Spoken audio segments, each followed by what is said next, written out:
Bonjour tout le monde, on se retrouve aujourd'hui pour une petite vidéo spéciale. Donc on va faire un classement aujourd'hui en fait. Vous avez déjà ça dans le titre de toute façon.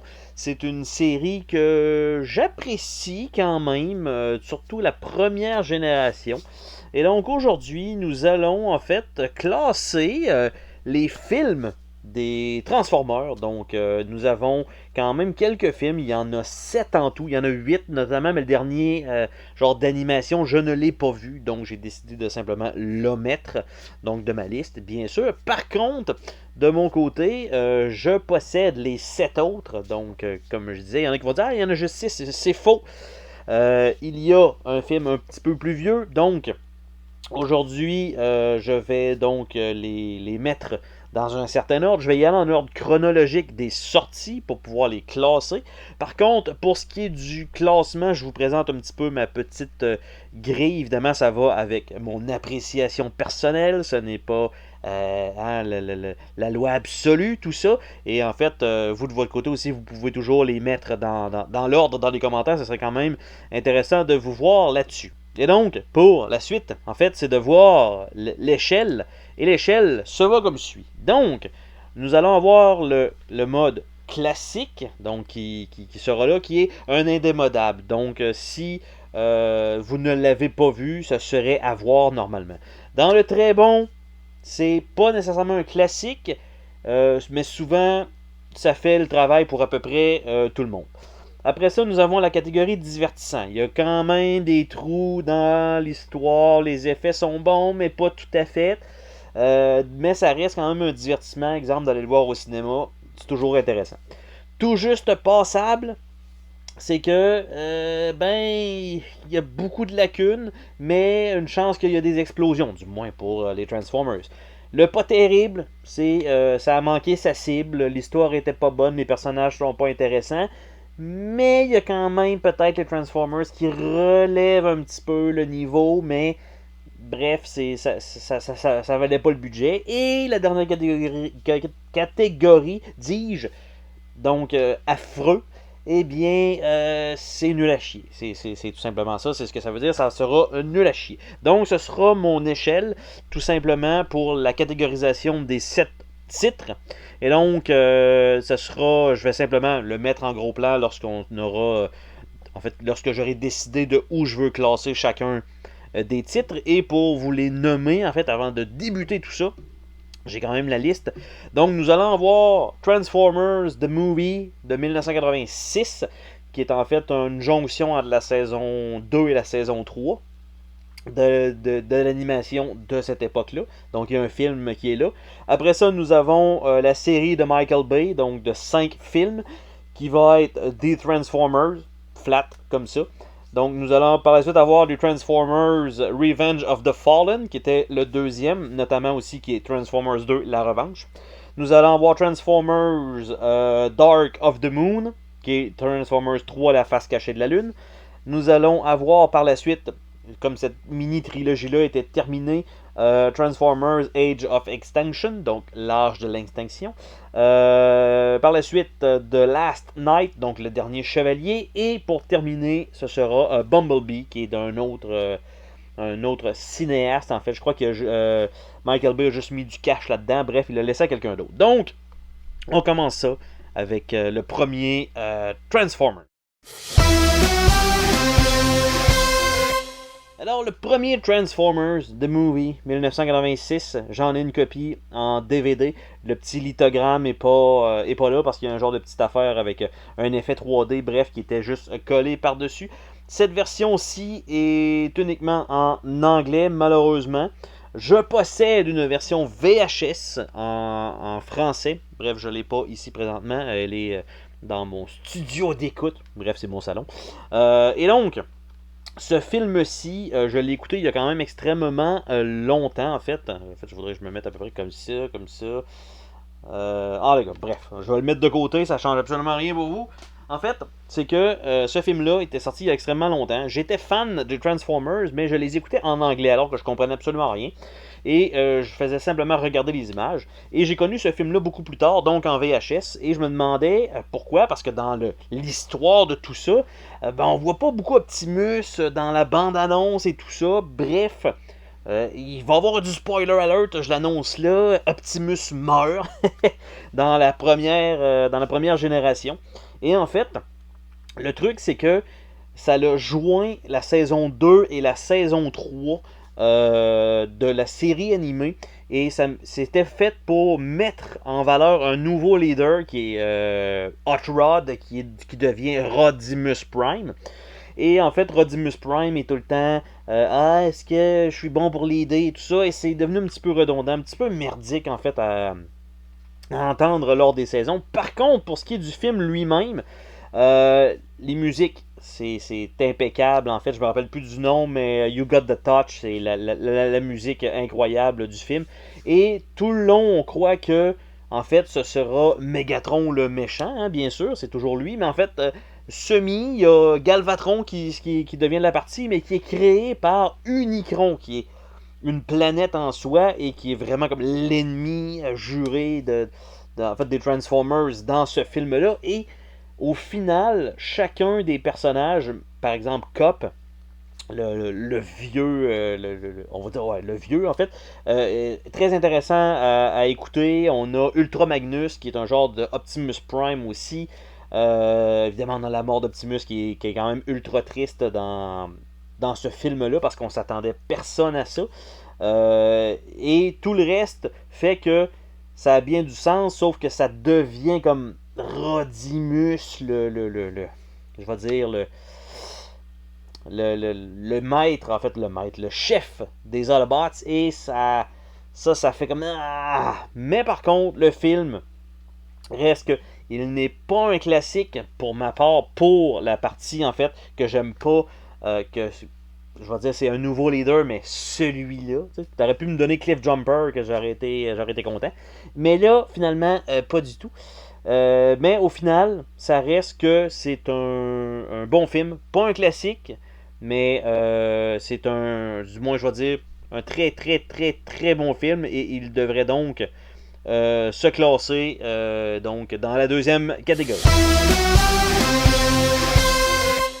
On enchaîne par la suite avec le premier film de la saga série de Michael Bay. Et il s'agit de The Transformers The Movie. Donc j'en ai une copie en Blu-ray. Donc je mets ça de côté ici pour pouvoir continuer à vous parler. Et donc ce premier film-là, je l'ai vu en fait au cinéma et j'avais été franchement impressionné. C'est sûr qu'il y en a beaucoup qui ont parlé.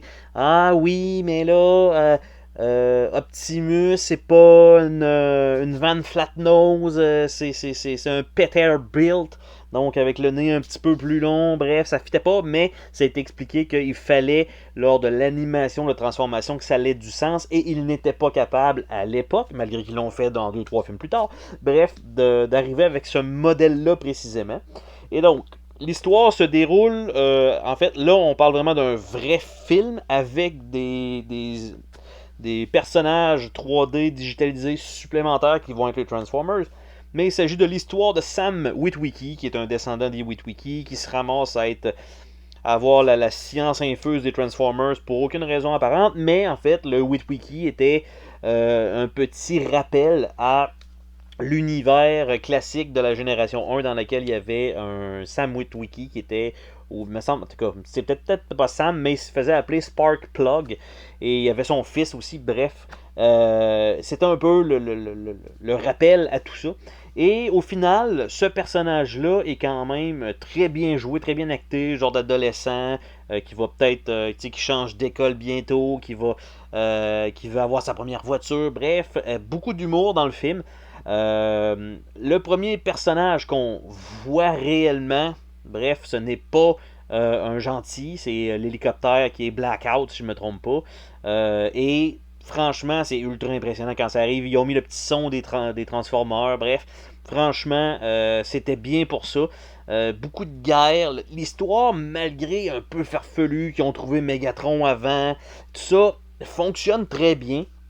La seule petite bémol de ce film qui lui permet pas d'être un classique mais qui reste dans le très bon, c'est que la finale, encore une fois, spoiler alert, dans laquelle le cube, comme par exemple Optimus dit tu l'incluras dans ma poitrine, ça va le détruire, mais d'un autre côté, il l'inclut dans la poitrine de Megatron avec une chance comme ça, il fait juste s'en approcher et Megatron meurt.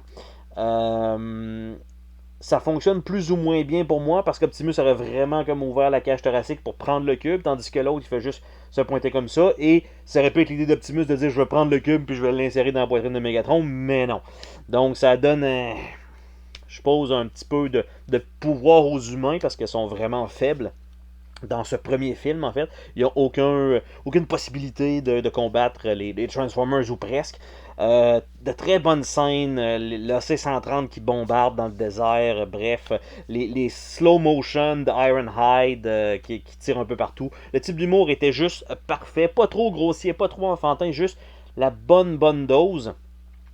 Mais dans les deux trucs, en fait, à part la finale avec le cube, ce que je reproche un petit peu, c'est que dans tout ça, on a un médic qui s'appelle Ratchet, qui est pas capable de réparer le truc de voix de Bumblebee, alors que les robots se font arracher des bras, ils se les font replacer par lui, bref, tout ça. Et on voit que la seule façon de mourir réellement, c'est vraiment de faire exploser la tête, littéralement, un coup de poing, un coup de hache, un tir, bref, pour que la tête explose du robot. Et là, ce serait terminé normalement.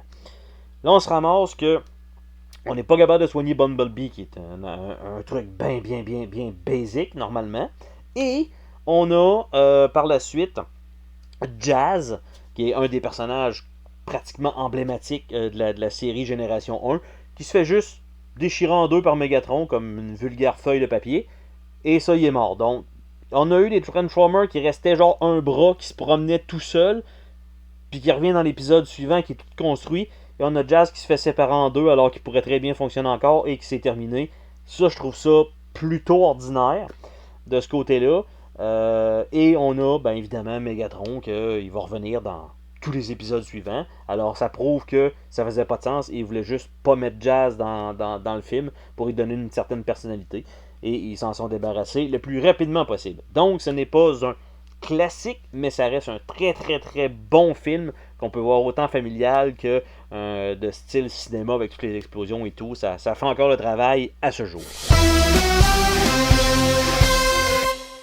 On continue avec le deuxième film de Michael Bay, qui est Transformers Revenge of the Fallen, donc la revanche du Fallen, parce qu'il l'appelle The Fallen, même en français dans le film, donc ça fait un peu bizarre quand même, ils n'ont pas donné de personnage. C'est un personnage qu'on n'avait jamais vu, qui a été inventé de toutes pièces pour ce film-là.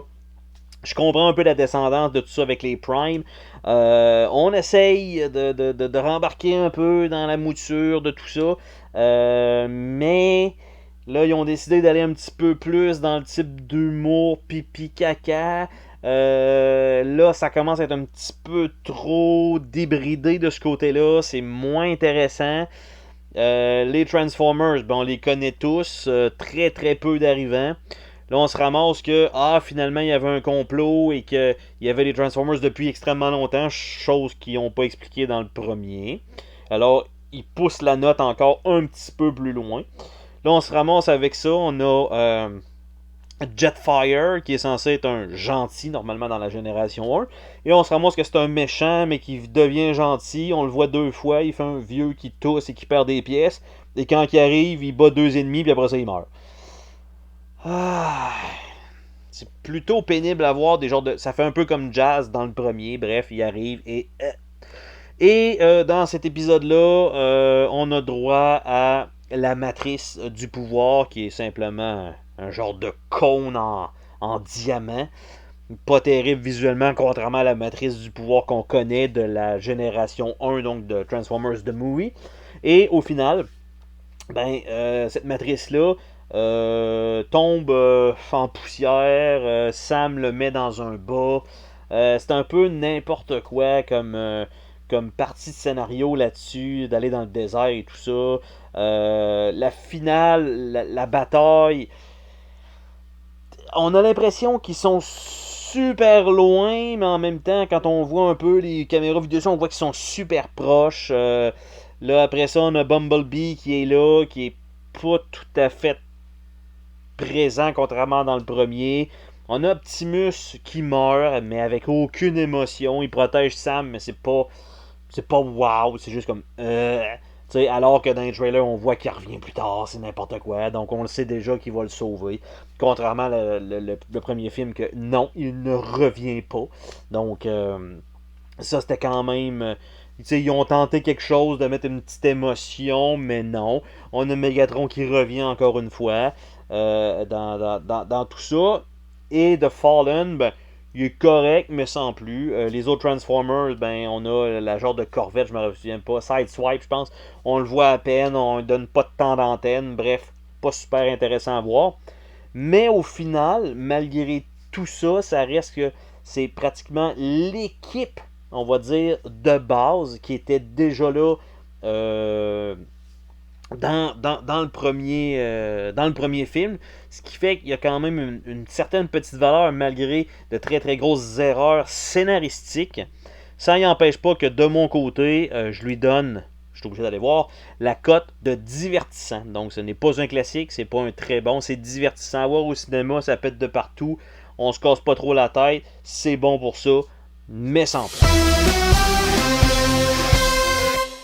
Alors, troisième opus en fait de Transformers, Dark of the Moon, la face cachée de la Lune. Donc j'en ai encore une fois une petite copie en Blu-ray. Donc ce troisième là, en fait, comment je pourrais dire, on a encore Megatron qui est encore là. Là, on se ramasse avec un nouveau Prime. On pensait qu'il n'y en avait plus, Sentinel Prime. Donc, c'en est un nouveau qui se rajoute un peu à la série. Et là, on se rend compte que c'est un double crossing dans le scénario. Pas super intéressant côté vraiment scénaristique. On voit ça venir de très très loin à peu près au quart du film de qu'est-ce qui va se passer. On a encore une fois des trucs cachés un peu. Ah ben oui, il y avait ça qui existait sur la Lune et tout ça. Ça n'a pas été montré. Bref, c'est quelque chose qu'on aurait pu déjà savoir dans les deux premiers. Mais bref, pas super bien amené pour ce qui est de l'histoire des Transformers. Là, on a des pylônes qui vont ramener Cybertron sur la Terre. Qui sert strictement à rien, en fait, de faire ça. Si tu voulais avoir ça, pourquoi t'es pas juste resté sur Cybertron, qui est détruite? Ça vaut pas le coup. Et on se ramasse avec des milliers de Transformers sur la Terre. Puis après ça, on en fait totalement abstraction. Bref, le scénario est à tirer les cheveux. Il y a encore quelques belles petites choses au travers, mais pas encore. Pas en tout cas. Tu sais, la petite partie de les humains veulent plus avoir les robots. Ah, on vous demande de vous en aller, c'est à cause de vous autres. Ça, c'est le scénario classique de ce genre de film-là. Ce genre de truc-là, mettons, on va dire dans les films, premier film d'une série dans laquelle il peut y avoir une équipe, l'équipe se forme, et il y a toujours des petits différends au début, mais finalement tout le monde travaille ensemble et ils réussissent à passer à travers de leurs obstacles. Deuxième film, c'est tout le temps, il y a une petite affaire qui se passe dans l'équipe, puis là tout le monde est séparé, puis à un moment donné tout le monde revient ensemble à la fin, puis ça servait à rien. Tu sais, c'est au lieu de mettre un nouvel ennemi commun qu'ils doivent réussir à combattre, c'est jamais comme ça. Donc là, c'est un petit peu ça dans le troisième, ils nous ont essayé ça. Là après ça, ah ben là on veut plus de vous autres, allez-vous-en. Là il y a les Wreckers que j'ai pas apprécié vraiment les personnages, ils servaient strictement à rien ou presque. Il y a comme deux phases dans le film. T'as toute la première phase, super intéressante quand même, avec Sam Witwicky, qui est plus avec je me rappelle pas comment elle s'appelle, bref, l'autre, avec les cheveux noirs, Michaela, dans le premier, et premier et deuxième. Et là, tout simplement parce que, bref, les contrats n'avaient pas été signés, c'est passé quelque chose dans tel de Michael Bay, probablement une histoire de touchage, peu importe. Puis là, finalement, on a, tu sais, l'actrice a été tassée, il a fallu qu'il en mette un autre dans la série. Et là, bref, la version française, québécoise, ils utilisent des termes que ça sort trop que tu vois que c'est pas ça qui est dit. Comme par exemple, au lieu de dire ah, c'est mon chum, mais là c'est mon chum, tu sais, ça sonne pas bien, c'est pas les bonnes paroles qui devraient être dites à ce moment-là dans le film. Et ce personnage-là, la mademoiselle, pour moi, ça fait aucun sens. C'est complètement. Elle fait pas de sens dans ce film-là. Je sais bien que elle a auditionné tout ça pour avoir un rôle et c'est ce qu'elle a eu, mais pas tout à fait. On voit les retournements de situation venir d'un mille à la ronde donc dans ce film-là. Mais ça clôture quand même la partie avec Sam Witwicky, malheureusement. Donc, pour ce cas-là, je sais qu'il a quand même été pas super apprécié. Le deuxième avait été moins apprécié que le troisième. Malgré tout, j'ai moins aimé le troisième que le deuxième. Ce qui fait que je le classe dans la catégorie, en fait, tout juste passable. Ça passe, mais c'est pas celui que je préfère. C'est pas celui que j'ai le goût de réécouter dans la série. Il y a beaucoup de petites choses que c'est comme c'est pas important, je m'en souviens plus. Et ça se termine là, tout simplement, pour ce troisième volet. Donc, le quatrième volet de la série, en fait, de Michael Bay, Transformers Age of Extinction, donc l'âge de l'extinction, encore une fois, superbe copie à Blu-ray. Donc, ce quatrième volet, on enlève absolument. En fait, on essaye une certaine continuité avec le troisième, mais on a l'impression qu'on est peut-être 15 ans plus tard. Et c'est pas tout à fait bon de le faire comme ça.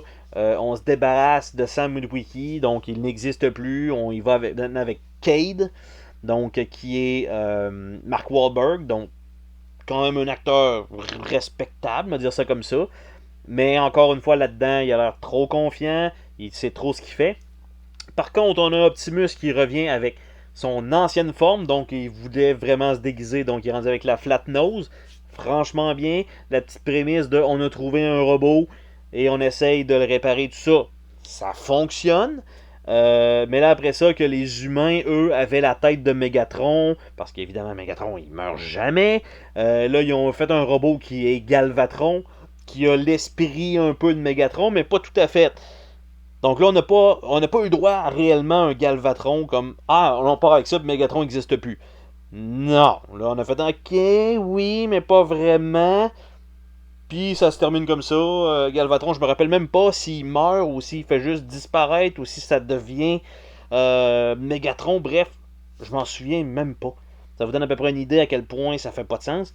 Puis si je me rappelle bien, dans celui-là, c'est celui-là qu'on ramène les dinosaures avec Grimlock et tout ça. Et là, c'est l'histoire de Merlin, l'enchanteur, bref, qui est là. C'est peut-être même pas ça. En fait, c'est peut-être l'autre d'après. Vous voyez à quel point les deux sont mélangés dans ma tête. Bref, celui-là avec Cade, là, j'essaie de me souvenir. Ah oui, c'est vrai, avec sa fille, qui sort avec un gars qui fait du rallye, qui fait pratiquement pas de sens. Où est-ce qu'ils sont positionnés sur leur territoire, en fait.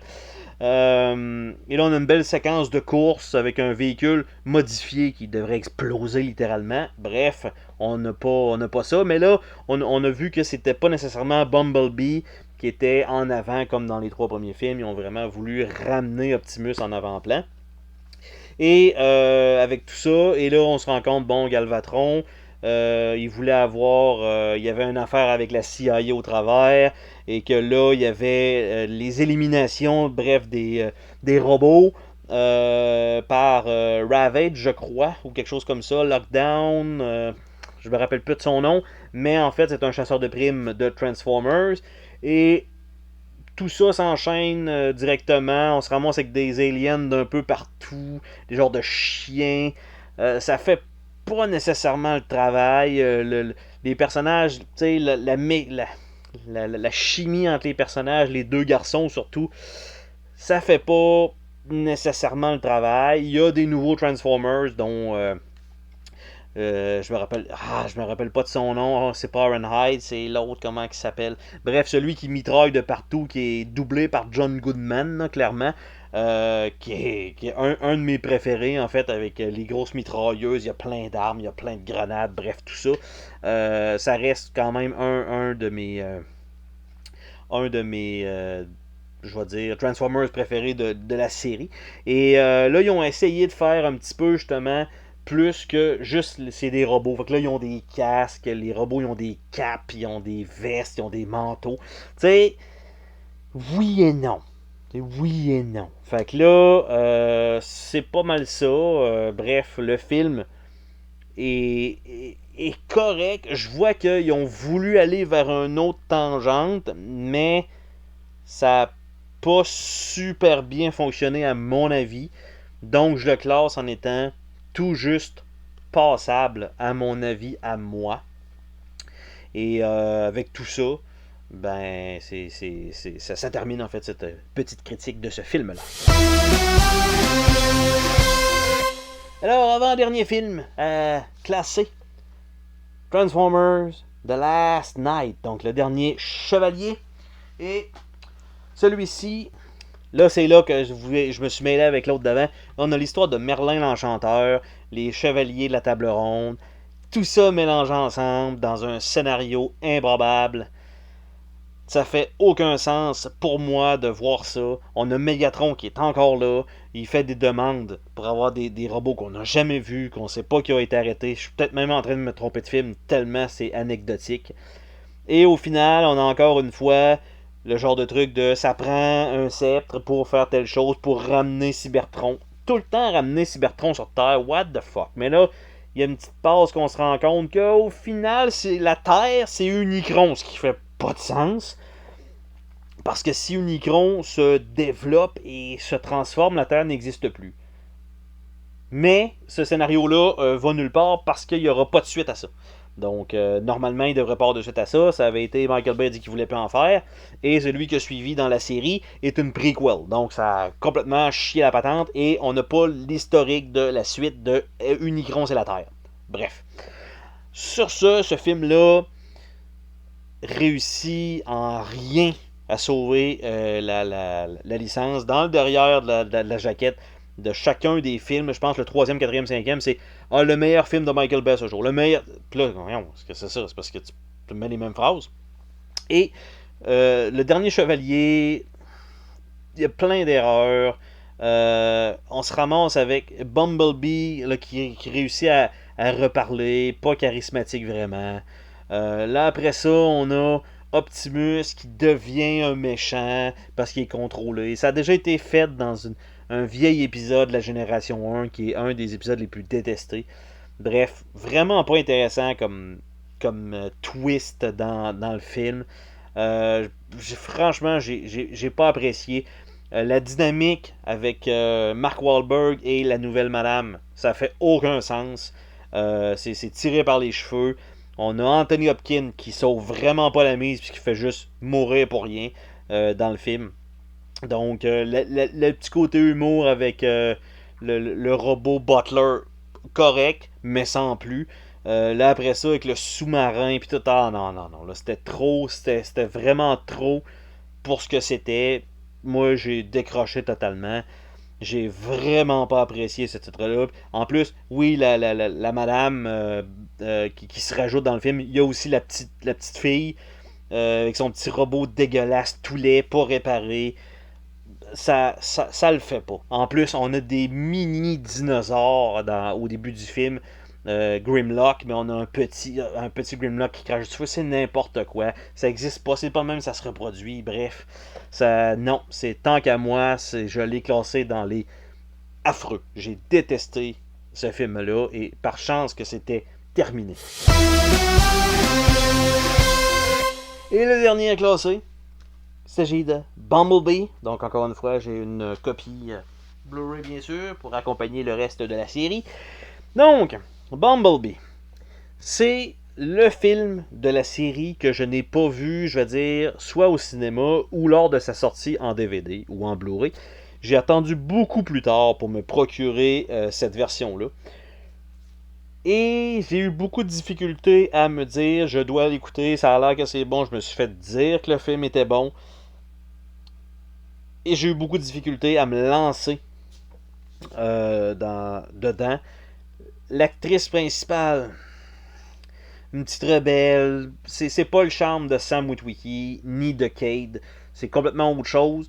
Dans une époque, parce qu'il faut dire que le film se passe avant le premier de Michael Bay. Donc, c'est l'histoire de Bumblebee qui arrive sur la Terre, littéralement. Parce que dans le premier film de Michael Bay, Bumblebee est déjà sur place et il va choisir Sam Witwicky, bref, pour le scénario. Mais là, il arrive sur Terre, il ne connaît pas les humains. On a John Cena qui est un méchant qui fait pas le travail. On a un esprit comique qui est l'acteur avec l'afro, qui est un peu le love interest en même temps, mais qui est la partie comique qui tombe à plat. Donc ça fait vraiment pas le travail de ce côté-là. On a la fille, elle, qui a son père est décédé, qui veut remonter une Corvette. Tu sais, tout ça. Finalement, elle trouve une voiture qui est une coccinelle. Puis là, finalement, on se rend compte que c'est le robot. Mais tu sais, on voit la tête clairement en dessous du véhicule. C'est comme, c'est pas plus caché que ça, là, honnêtement. C'est pas plus caché que ça, un Transformers. Ok. J'ai pas trouvé. Comment je pourrais dire ça? Le scénario était correct. On apprend pourquoi Bumblebee n'a pas sa voix dans le premier film. Donc, on le comprend là. Bonne idée, parfait. Mais, par la suite, on voit que... Comment je pourrais dire ça? Il y a plein d'autres ennemis qui arrivent dans la liste qui sont déjà... en fait, du moins, ils courent après les Autobots et c'est vraiment comme la sortie, je veux dire, des... Parce que... Comment... Je repars du début. L'histoire de Transformers, c'est qu'ils ont voulu se sauver de la planète Cybertron et finalement ils se font attaquer par les Decepticons et leur vaisseau, l'Arche, se plante dans une montagne et tout simplement s'est retrouvé que beaucoup plus tard. Et donc on est rendu à l'époque actuelle et les robots, on se transforme pour passer incognito, bref, dans la foule. Scénario de base. Là, on se ramasse que, dans le fond, il y a eu des escape pods avec un seul Transformers dedans qui sont envoyés aux quatre coins de l'univers et Bumblebee est envoyé sur la Terre. On le sait que ça va servir un petit peu plus tard, mais il est envoyé là, tout simplement, pour protéger la Terre, semblerait-il. Mais il est tout seul. Mais toute la première partie qui se passe sur Cybertron, c'est tellement... La 3D, elle sort tellement du contexte réalisme que j'ai trouvé que ça faisait cheap. Ça faisait vraiment comme... J'ai l'impression de regarder un jeu vidéo. J'ai pas l'impression d'être en train de regarder un film. Ça me faisait cet effet-là que je n'ai pas apprécié.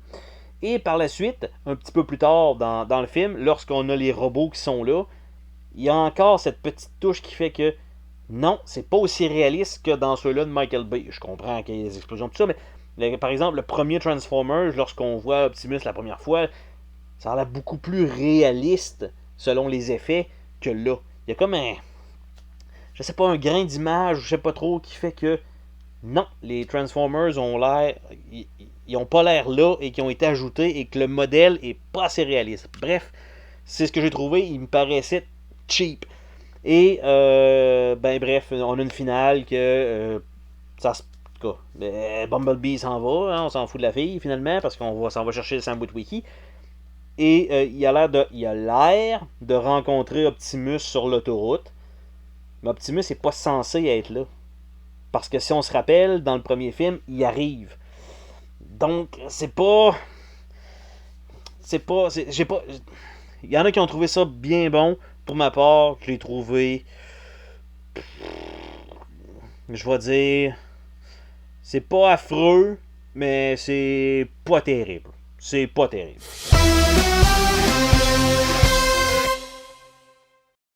Donc ça fait le tour de cette petite présentation de mon classement en fait des Transformers donc que je voulais faire aujourd'hui avec vous. Donc les 7 films qui sont maintenant classés évidemment avec mon opinion à moi. C'est à débattre. Si vous appréciez pas ce ce classement-là, fournissez-moi le vôtre en commentaire. Ça va me faire plaisir de répondre à ça et tout ça. Si vous avez d'autres idées pour ce genre de classement-là aussi, qui ne fait pas partie évidemment des jeux vidéo directement ou des jeux société bien sûr, parce que ça fait partie des deux autres chaînes, vous pouvez toujours laisser ça dans les commentaires. Je vais pouvoir prendre ça et tout simplement peut-être en faire d'autres. Donc sur ce, on se dit à la prochaine pour une autre vidéo. Salut tout le monde! Oh, attends, pars pas de même. Je veux te remercier d'avoir regardé la vidéo. N'oublie pas de t'abonner si ce n'est pas déjà fait. N'hésite pas à laisser un commentaire sur la vidéo, ça me fait toujours plaisir de te lire. Tu peux laisser un petit pouce bleu vers le haut, juste ça, ça fait ma journée. Je t'invite également à visiter mes autres chaînes et à visiter mon Patreon. Merci pour ton soutien.